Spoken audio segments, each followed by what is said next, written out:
এটা 2022 সালের 15 আগস্ট জাতীয় শোক দিবসের একটি চিত্র।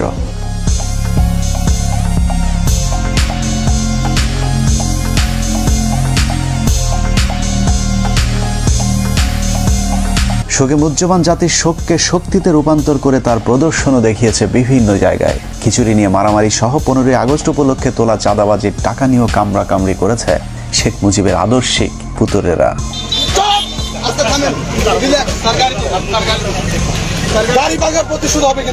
গরু আর কি দেয় অনেকেই দেখছে। এই যে আমার এই দেখেন জামা ছেড়ছে এবং এখানে একটা বাড়ি করছে, যা মনে করেন দেখানোর মতো না। মানে এরকম ঘটনা সারা বিশ্বে বাংলাদেশের আওয়ামী লীগ দল ক্ষমতায় থাকতে।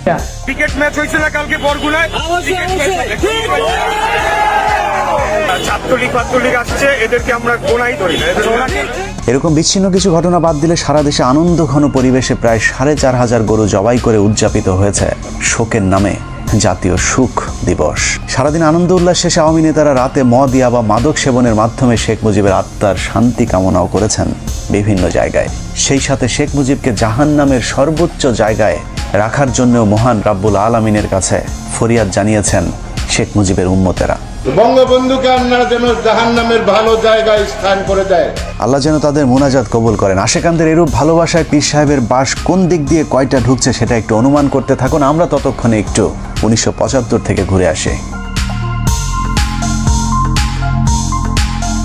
এটা 1975 সালের 15 আগস্ট। বিদেশি সংবাদ মাধ্যমগুলো বলছে পরিবেশ দেখে মনে হচ্ছে এই শহরে যেন তেমন কিছুই ঘটেনি। And this is how Dhaka looks today. The same tanks on the streets, soldiers still on guard, and yet it is almost as if nothing had happened. কিন্তু আজকের পরিস্থিতি সম্পূর্ণই ভিন্ন। শেখ মুজিবের নাম ধরে কথা বলাও যেন এখন মহা অপরাধ। কিন্তু সেদিন গোলাবারুদ ছাড়া কামান নিয়ে কর্নেল ফারুক শেখ মুজিবের গোষ্ঠী শুদ্ধ রফা দফা করে দিলেও শেখ মুজিবের এত ভালোবাসার মানুষেরা একজনও এগিয়ে আসেনি। কেউ কোনো পদক্ষেপ নিল না। ওই লাশ পড়ে থাকলো 32 নম্বরে। ধরে নিলাম অবস্থা ভয়াবহ খারাপ ছিল, কিন্তু কখনো কি চিন্তা করে দেখেছেন যে দেশে সালমান শাহের মতো একজন চিত্রনায়ক মারা যাবার পর শোকে 7-7 মানুষ আত্মহত্যা করতে পারে, সেই দেশে এমন একজন মুজিব প্রেমীও কি ছিল না যিনি কিনা মুজিবের ভালোবাসায় অন্তত আত্মহত্যা করতে পারত? আসলে শেখ মুজিবের প্রতি এখনকার আলগা প্রীতি আর তখনকার পরিস্থিতি ছিল সম্পূর্ণ ভিন্ন রকম। একটি মানুষ ছিল না সাহস করে এগিয়ে আসার, একটি মানুষ ছিল না প্রতিবাদ করার। 15 আগস্ট থেকে 16 আগস্ট ওই লাশ পড়েছিল। কেন কেউ এগিয়ে আসেনি সেটাই আজকের অনুসন্ধানের মূল বিষয়। আজকে যারা শেখ হাসিনাকে দেখছেন তাদের অনেকেরই ধারণা শেখ হাসিনা খারাপ হলেও মুজিব খুবই ভালো মানুষ ছিলেন, কিন্তু বাস্তবে শেখ হাসিনা তার পিতার ডুপ্লিকেট কার্বন কপি। দুজনেই পেছনে তেল নিতে পছন্দ করতেন, কিন্তু সমালোচনা সহ্য করতেন না। এই যে নতুন সিস্টেমে যাচ্ছি আমি। হাসিনার মতো শেখ মুজিবুর দুর্নীতিবাজ, তেলবাজার, চোর বাটপার নেতাদের কাছে রেখে যোগ্যতা সম্পূর্ণ সৎ মানুষগুলোকে সরিয়ে দিয়ে নিজের বিপদ নিজেই ডেকে এনেছিলেন। মেজর ডালিম বলছি, শেখ মুজিব ও তার খুনি দুর্নীতিবাজ সরকারকে উৎখাত করা হইয়াছে। এ বিষয়ে সংবিধান, সাংবিধানিক আইন ও রাজনীতি বাংলাদেশ প্রসঙ্গ বইয়ের 52 নম্বর পৃষ্ঠায় বলা হয়েছে, স্বাধীনতা পূর্ব মুজিব আর প্রধানমন্ত্রী হিসাবে মুজিবের মধ্যে রয়েছে আকাশ পাতাল পার্থক্য। বঙ্গবন্ধু হিসাবে মুজিব ছিলেন চমৎকার, কিন্তু প্রধানমন্ত্রী হিসাবে অত্যন্ত দুর্বল। সেই সরকার অনেক ভুল করেছে এবং সেটা আমাদের অর্থনীতিতে ভীষণভাবে আঘাত করে। বইটির 161 নম্বর পৃষ্ঠায় বলা হয়েছে, মুজিব সারা জীবন গণতন্ত্রের জন্য সংগ্রাম করেছেন, কিন্তু ক্ষমতায় যাবার পর তিনি গণতন্ত্রকে প্রাতিষ্ঠানিক রূপ দিতে চাননি। এভাবে স্বাধীনতা পূর্ব বঙ্গবন্ধু আর স্বাধীনতা পরবর্তী স্বৈরাচার মুজিবের মাঝে বিস্তর ফারাক দেখা যায়। The Awami League cadres were armed and the opposition political movement were harassed. Sheikh Mujib প্রসঙ্গে সেক্টর কমান্ডার মেজর জলিল তার অরক্ষিত স্বাধীনতায় পরাধীনতা বইয়ের 35 নম্বর পৃষ্ঠায় লিখেছেন, মুক্তিযুদ্ধের জনক হিসেবে পরিচিত মুজিব মুক্তিযুদ্ধের চেতনায় পুরোপুরি বিশ্বাসী ছিলেন না বলেই মুক্তিযুদ্ধের পর তার মধ্যে পরিলক্ষিত হয় মারাত্মক দ্বন্দ্ব আর অস্থিরতা, যে কারণে তিনি কখনো রাষ্ট্রপতি আবার কখনো প্রধানমন্ত্রী হয়েছেন। মুক্তিযুদ্ধ শেষ হবার পর দেশে ফিরে শেখ মুজিবের মাথায় কিভাবে ক্ষমতাকে কুক্ষিগত করা যায় সেই চিন্তায় ঘুরপাক খাচ্ছিল, যে কারণে মুজিবনগর সরকারের সিদ্ধান্ত অনুযায়ী শেখ মুজিব রাষ্ট্রপতি। তবে তার অনুপস্থিতিতে সৈয়দ নজরুল ইসলামকে সরিয়ে তার রাষ্ট্রপতি হবার কথা, কিন্তু শেখ মুজিব রাষ্ট্রপতি না হয়ে প্রধানমন্ত্রী হতে চাইলেন, কারণ প্রধানমন্ত্রীর ক্ষমতা রাষ্ট্রপতির চাইতেও বেশি।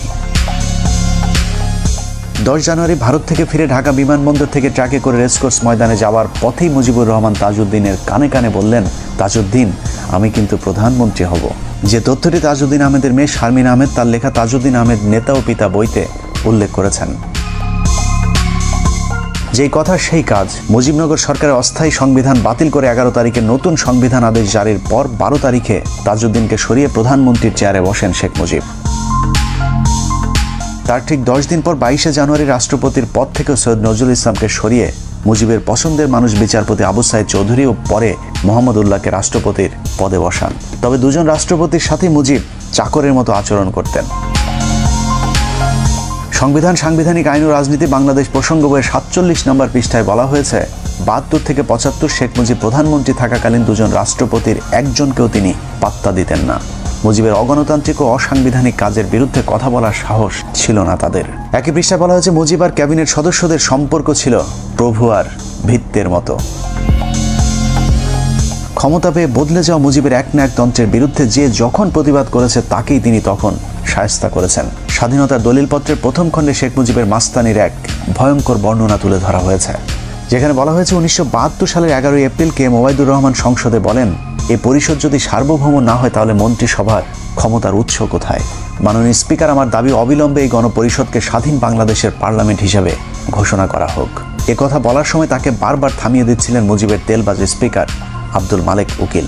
স্পিকার কোনোভাবেই কে এম ওবায়দুরকে থামাতে না পারলে শেখ মুজিব স্পিকারকে বলেন, মেম্বারদের একটা বিষয়ে হুঁশিয়ার করতে চাই, স্পিকার যখন কথা বলেন তখন আর কারো কোনো কথা বলার অধিকার নাই, বললে তাকে পরিষদ থেকে বের করে দিতে পারেন। অথচ সংসদের ভেতরে স্পিকারকে প্রধানমন্ত্রীর এ ধরনের আদেশ নির্দেশ সম্পূর্ণভাবে বেআইনি। শেখ মুজিবের স্বৈরতন্ত্রের বিরুদ্ধে আরও অনেকেই কথা বলা শুরু করলে বিক্ষুব্ধ গণপরিষদ সদস্যদের শায়েস্তা করবার জন্য শেখ মুজিব ভয়ঙ্কর এক অদ্ভুত আইন তৈরি করেন, যার নাম গণপরিষদ সদস্য পদ বাতিল আদেশ। জনগণের দ্বারা নির্বাচিত প্রতিনিধিদের বিরুদ্ধে এ ধরনের আইন আজও পর্যন্ত পৃথিবীতে বিরল। এই আইনের মাধ্যমে শেখ মুজিব যখন যাকে ইচ্ছে হয়েছে গণপরিষদ সদস্যের পদ থেকে বহিষ্কার করেছেন। আইনটি পাশের মাত্র 3 মাসের মধ্যে 46 জন এমপিকে বরখাস্ত করেন একনায়ক মুজিব। একের পর এক শেখ মুজিবের স্বৈরতান্ত্রিক আইন পাশের বিরুদ্ধে তৎকালীন তরুণ parliament member barrister Amirul Islam Sheikh মুজিবকে বলেন, আপনি একা এ ধরনের আইন তৈরি করতে পারেন না, কোনো আইন তৈরি করতে হলে অবশ্যই আইন পরিষদের অনুমতি নিতে হবে। এতে ক্ষিপ্ত হয়ে মুজিব আমিরুল ইসলামকে বলেন, তুমি একজন অদক্ষ যুবক, তুমি দেশ পরিচালনার কি জ্ঞান রাখো? একই পৃষ্ঠায় বলা হয়েছে, মুজিব জরুরি অবস্থার ভয় দেখিয়ে বলেন, আমি চাইলে 3 বছরের জন্য কোনো কথা হবে না, কোনো সমালোচনা সহ্য করা হবে না, কোনো গণতন্ত্র চলবে না। যে কারণে বইটির 161 নম্বর পৃষ্ঠায় শেখ মুজিবকে মাতাল মদখোর ড্রাইভারের সাথে তুলনা করা হয়েছে। বিখ্যাত ইতিহাসবিদ ব্যারিস্টার আব্দুল হালিম তার বইতে লিখেছেন, মুজিব ছিল প্রাতিষ্ঠানিক শিক্ষাহীন নেতা, গণতন্ত্রে অশিক্ষিত মূর্খ নেতা হলো মাতাল ড্রাইভারের মতো। শেখ মুজিবের করুণ পরিণতির জন্য যে আইনটি নিয়ামক হিসাবে ভূমিকা পালন করেছে তা হলো রক্ষী বাহিনী অ্যাক্ট। 1972 সালের 8 ফেব্রুয়ারি ভয়ঙ্কর জাতীয় রক্ষী বাহিনী আইন পাশের মাধ্যমেই সেনাবাহিনীকে খেপিয়ে তুলেছিলেন Mujib. State apparatus and physical force. So Rakhi Bahini was launched. The Awami League cadres were armed and the opposition political movement were harassed. সেনাবাহিনী যেন তাকে কখনো ক্ষমতা থেকে সরাতে না পারে, সেজন্যই মূলত তিনি সেনাবাহিনীর আদলে এই বাহিনী গড়ে তোলেন, যা পৃথিবীর ইতিহাসে আজ পর্যন্ত কোনো রাষ্ট্রপ্রধান করেননি। এ প্রসঙ্গে শেখ মুজিবের রাজনৈতিক সহচর মিজানুর রহমান চৌধুরী লিখেছেন, রক্ষী বাহিনীর তত্ত্বাবধানের দায়িত্ব ছিল শেখ মুজিবের রাজনৈতিক সচিব তোফায়েলের উপর, যে কারণে রক্ষী বাহিনীর পোশাক সহ যে কোনো সুযোগ সুবিধা খুব দ্রুত শেখ মুজিবের কাছ থেকে অনুমোদন করানো যেত। কিন্তু সেনাবাহিনীর ক্ষেত্রে তা ছিল সীমিত। সামরিক বাহিনীর প্যাটার্নে রক্ষী বাহিনী গঠন হলেও তাদের কর্তব্য পালনে কিংবা ক্ষমতা প্রয়োগের উৎস হিসেবে সংসদের কোনো আইন ছিল না। এক পর্যায়ে রক্ষী বাহিনীকে আইন শৃঙ্খলা রক্ষায় পুলিশের মতো দায়িত্ব দেওয়া হয়, বিশেষ করে জাসদ কিংবা চীনপন্থীদের অর্থাৎ ভারত বিরোধীদের দমন করার জন্য নামানো হয়। কিন্তু এ কাজে গিয়ে তারা যে বাড়াবাড়ি করে তাতে জনগণের কাছে আতঙ্কের এক মূর্ত প্রতীক হয়ে দাঁড়িয়েছিল রক্ষী বাহিনী। পাশাপাশি সেনাবাহিনীরও হিংসার পাত্র হয়ে দাঁড়ায়। কেউ কেউ এমন কথাও বলেছে যে এর চেয়ে পাকিস্তান আমলই তো ভালো ছিল। মুজিব ক্ষমতায় টিকে থাকার জন্য হাজার হাজার রাজনৈতিক কর্মীকে হত্যা করে, জাসদের 10,000 কর্মীকে জেলে রাখে, মোশাররফ হোসেনকে হত্যা করে, সিরাজ শিকদারকে হত্যা করে। সশস্ত্র রক্ষী বাহিনীর এসব সন্ত্রাসী কার্যকলাপকে প্রতিহত করতেই সশস্ত্র জাসদ গণবাহিনী প্রতিষ্ঠা অনিবার্য হয়ে পড়েছিল। শতভাগ মুক্তিযোদ্ধাদেরকে নিয়ে গঠিত রক্ষী বাহিনীর অত্যাচারের কারণে ওই সময় ব্যাপক জনপ্রিয় হয়েছিল শতভাগ মুক্তিযোদ্ধাদের নিয়ে গঠিত দল জাসদ, যার ফলে 1973 সালে নির্বাচনে আওয়ামী লীগের প্রধান প্রতিদ্বন্দ্বী হয়ে দাঁড়ায় জাসদ নামক নতুন ওই রাজনৈতিক দলটি। মানুষের সিভিল রাইট এবং মানুষের ফান্ডামেন্টাল রাইটস এগুলি কাঠিল করে দিয়ে মুজিব ক্ষমতা থাকার চেষ্টা করে। শেখ মুজিবের দুঃশাসন আর সন্ত্রাসী রক্ষী বাহিনী নির্যাতনে অতিষ্ঠ হয়ে 1973 সালে নির্বাচনে জাসদকেই ভোট দিয়েছিল মানুষ, কিন্তু শেখ মুজিব স্বাধীন বাংলাদেশের প্রথম নির্বাচনে ভোট ডাকাতি করে জাসদের জয় ছিনিয়ে নেয়। সংবিধান, সাংবিধানিক আইন ও রাজনীতি বাংলাদেশ প্রসঙ্গ বইয়ের 51 পৃষ্ঠায় শেখ মুজিবের ভোট চুরির এক অকল্পনীয় বর্ণনা দেওয়া হয়েছে, যেখানে বলা হয়েছে 1973 সালে নির্বাচনে ভোট গ্রহণ শেষে যখন বেতার টিভিতে ফল ঘোষণা হচ্ছিল, তখন আওয়ামী লীগ যখন দেখল তাদের প্রথম সারির কয়েকজন নেতাই পরাজিত হয়েছে, তখন তাদের মধ্যে আতঙ্ক কাজ করেছিল, যে কারণেই তারা মিডিয়া কুয়ের আশ্রয় নেয়। কেন্দ্রীয় প্রচার কমিটিকে বাদ দিয়ে গণভবনের কন্ট্রোল রুমে ফলাফল প্রচারের দায়িত্ব নিয়ে ভোট গণনা বন্ধ করে দেওয়া হয়। আওয়ামী লীগের কতিপয় নেতাকে জোর করে জেতানোর জন্য কয়েকটি কেন্দ্রে হেলিকপ্টার পাঠিয়ে সেখানকার ব্যালট বাক্স ছিনিয়ে এনে নতুন ব্যালট রেখে আসা হয় ভোট কেন্দ্রগুলোতে। সর্ববৃহৎ ভোট পেয়ে আমার বাবা পুরো বাংলাদেশের মধ্যে সর্ববৃহৎ ভোট পেয়ে এমপি হয়েছিল এবং বিবিসি থেকে ডিক্লেয়ার দিয়েছিল। কিন্তু শেখ মুজিব উঠে সহ্য করতে না পারে আমার বাবার বিরুদ্ধে যে দাঁড়াছিল এম সিদ্দিক, ও মাত্র 10,000 ভোট পাইছিল, আমার বাবা পেয়েছিল 90,000 ভোট। তারপরে ওকে ডিক্লেয়ার দিছে, আমার বাবাকে বল প্রয়োগ করে এবং ঘেরাও, ও আমার বাবাকে বাড়ির মধ্যে ঘেরাও রেখে এই কাজটা করা হয়েছিল। ভোট ডাকাতির মতো 1973 সালে নির্বাচনে শেখ মুজিবই প্রথম বিরোধী প্রার্থীকে গুম করার নজিরও স্থাপন করেন। 73 নির্বাচনে শেখ মুজিব 4টি আসনে মনোনয়ন জমা দেন। এর মধ্যে ভোলার জাসদ নেতা ডাক্তার আজহারউদ্দিন ছিলেন শেখ মুজিবের শক্তিশালী প্রতিদ্বন্দ্বী, যে কারণে মুজিব তাকে মনোনয়নপত্র জমার দিনই অপহরণ করে ওই আসনে বিনা প্রতিদ্বন্দ্বিতায় জয়লাভ করেন। ওই সময় গণকণ্ঠ পত্রিকাটি ব্যাপক জনপ্রিয় এবং সরকারের সমালোচক ছিল, যে কারণে পত্রিকাটির নির্বাহী সম্পাদক আফতাব উদ্দিনকে জোর করে গাড়িতে তুলে চোখ বেঁধে নিয়ে যায়। তাদের বিরুদ্ধে কোনো কথা পত্রিকায় লেখা যাবে না শর্তে রাত 9টার দিকে তাকে ছেড়ে দেওয়া হয়, যে তথ্যটি জাসদের উত্থান পতন অস্থির সময় রাজনীতি বইয়ের 98 পৃষ্ঠায় উল্লেখ করা হয়েছে। জাতীয় নির্বাচনের মতো সব নির্বাচনেই ভোট চুরিতে জড়িত ছিল মুজিব ও তার পরিবার।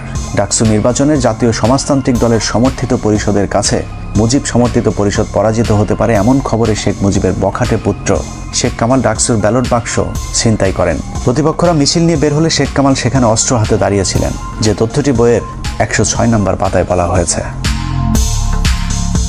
শেখ কামাল যে রাতে ব্যাংক ডাকাতি করতে গিয়ে গুলিবিদ্ধ হয়েছিল, সেদিনও শেখ মুজিব বলেছিলেন শেখ কামালকে তিনি হাসপাতালে দেখতে যাবেন না, কিন্তু ওই সময়ের পুলিশের আইজিপি তার এক ডায়েরিতে উল্লেখ করেছেন 2 দিন পর শেখ মুজিব তাকে ঠিকই হাসপাতালে দেখতে গিয়েছিলেন। যদিও শেখ হাসিনা ইদানিং ব্যাংক ডাকাতির ঘটনাটিকে ষড়যন্ত্র বলে দাবি করে থাকেন। কামালকে তো ব্যাংক ডাকাতি বানালো, মিথ্যা অপপ্রচার কিভাবে দিয়েছিল। শেখ কামালের এসব সন্ত্রাসী কার্যকলাপকে মুজিব কতটা প্রশ্রয় দিতেন তার বর্ণনা দেওয়া হয়েছে বইটির 106 নম্বর পাতায়। বলা হয়েছে, ঢাকা বিশ্ববিদ্যালয়ের ইতিহাসে এটি ছিল কলঙ্কজনক একটি দিন। একটি বিশ্ববিদ্যালয়ের ছাত্র সংসদ নির্বাচন সরকার বিরোধী ছাত্র সংগঠন জিতে যাবে, এটা মেনে নেয়ার মতো উদারতাও আওয়ামী লীগ সরকারের ছিল না। ঢাকা বিশ্ববিদ্যালয়ে তখন শেখ মুজিব একজন সমোচা মার্কা উপাচার্য নিয়োগ দিয়েছিলেন, যার নাম অধ্যাপক মুজাফফর আহমদ চৌধুরী। তার কাছে সাধারণ ছাত্ররা ভোট ডাকাতির বিষয়টির বিচার নিয়ে গেলে তিনি কোনো ব্যবস্থা নিতে অপারগতা জানান। এর পুরস্কার হিসেবে কিছুদিনের মধ্যে মুজাফফরকে শেখ মুজিব টেকনোক্রেট মন্ত্রী হিসেবে শিক্ষা মন্ত্রণালয়ের দায়িত্ব দিয়েছিলেন। মুখে বড় বড় কথা বলার ভেতরে দুর্নীতিবাজদেরকে প্রশ্রয় দেয়া, এটাই ছিল শেখ মুজিব। এভাবে ভোট চুরির মাধ্যমে ক্ষমতায় আসার পর আওয়ামী এমপিরা লাগামহীন দুর্নীতির মাধ্যমে দেশকে দুর্ভিক্ষের দিকে ঠেলে দেয়, যে কারণে 1974 সালে দেশে ভয়াবহ দুর্ভিক্ষ দেখা দেয়। তবে আওয়ামী লীগের লোকেরা তখনও ঠিক এখনকার মন্ত্রীদের মতোই বেহেস্তে ছিলেন। বাস্তবে দোজকে থাকা মানুষদেরকে তখনও বেহেস্তে আসি বলতে বাধ্য করা হতো। দুর্ভিক্ষ নিয়ে সরকারের সমালোচনা করলেই চলতো তার উপর নির্যাতন। ভাত দে হারাম জাদা, তা না হলে মানচিত্র খাবো। আলোচিত কবি রফিক আজাদ শেখ মুজিবকে উদ্দেশ্য করে ভাত দে হারামজাদা কবিতাটি পাঠ করলে তাকে জেলে পাঠিয়ে দেন শেখ মুজিব। ইংল্যান্ডের লোক কষ্টে আছে, অন্যান্য দেশের তুলনা করলে আমরা পাকিস্তানের 37%, আমরা তো সুখে আছি, ব্যস্ত আছি বলতে হবে। বর্তমানের হাসিনা সরকারের মতোই মুজিব সরকার দেশের দুর্ভিক্ষ নিয়ে মশকরা করতেন। বিদেশি একজন সাংবাদিক মুজিবকে প্রশ্ন করেছিলেন, মানুষ খাবার পাচ্ছেন না, জবাবে মুজিব বলেন, এই সবই গুজব। আমরা ফ্রিতে মানুষকে খাবার দিচ্ছি বলেই মাত্র ২৭,০০০ মানুষ মারা গিয়েছে, তা না হলে কয়েক মিলিয়ন মানুষ মারা যেতে পারত।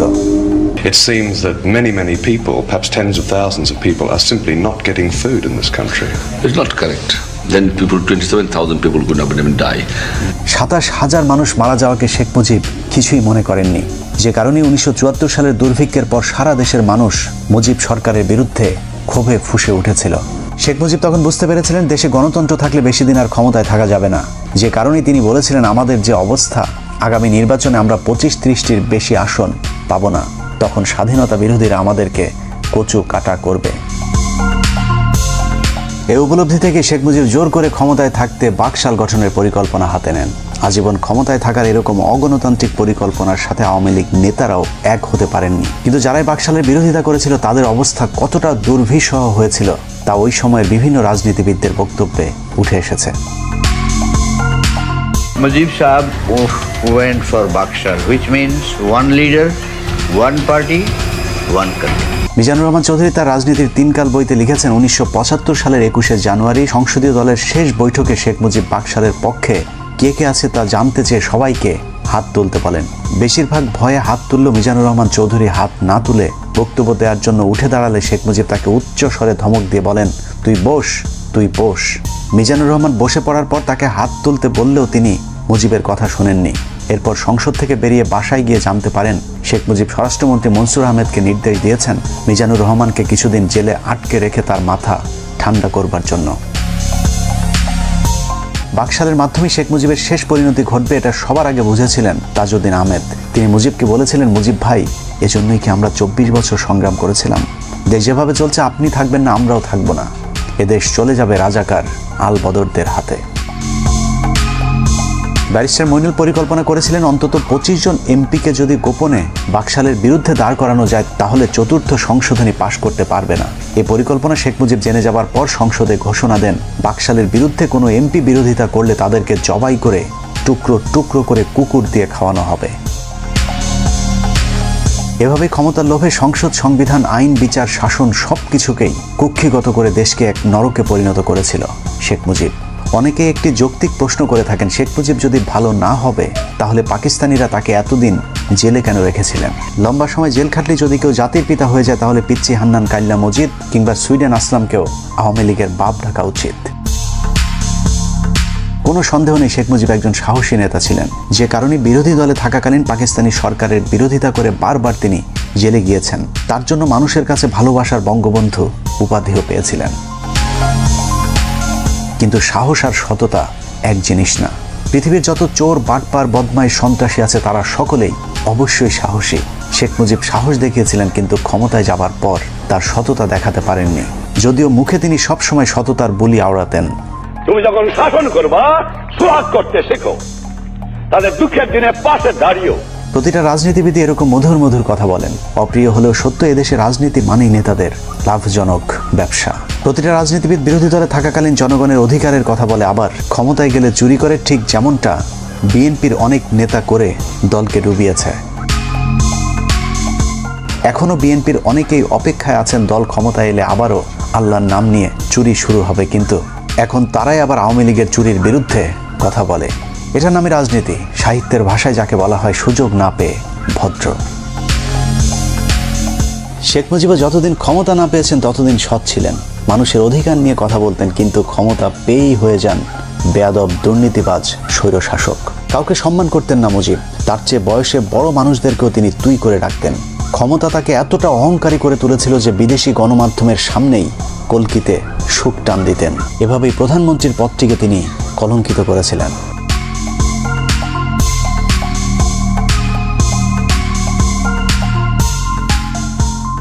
এসব কারণে মুজিবের মৃত্যুতে কেউ এগিয়ে আসেনি। সারা দেশের মানুষ মিষ্টি বিতরণ করে খেয়েছিল। ঢাকা শহরের কোনো দোকানে সেদিন মিষ্টি খুঁজে পাওয়া যায়নি। একটি মানুষ ছিল না প্রতিবাদ করার? কেন করতে পারেনি? এত বড় সংগঠন, এত সমর্থক, এত লোক, কেউ তো একটা কথা বলার সাহস পায়নি। খোদ আওয়ামী নেতারাও তার লাশ দেখতে যাননি। এতদিন মুজিবের চামচামো করা স্পিকার আব্দুল মালেক উকিল বলেছিলেন, জাতি ফেরাউনের কবল থেকে মুক্তি পেল। মুজিবের কাছের সহচর আতাউর রহমান খান 15 আগস্টকে নাজাত দিবস ঘোষণা করেছিলেন। মুজিবুর রহমানের বিরুদ্ধে যা করছে তাকে যারা খুন করলো, মাওলা দয়া করিয়া শেখ মুজিবুরের খুনিদেরকে জান্নাতের বাগান বানাই দাও। 1975 সালে বাঙালি ফেরাউনের হাত থেকে নাজাত পেয়েছিল, আর 2022 সালে নমরুদের মায়ের হাত থেকে নাজাত চায়। আল্লাহ হাফেজ।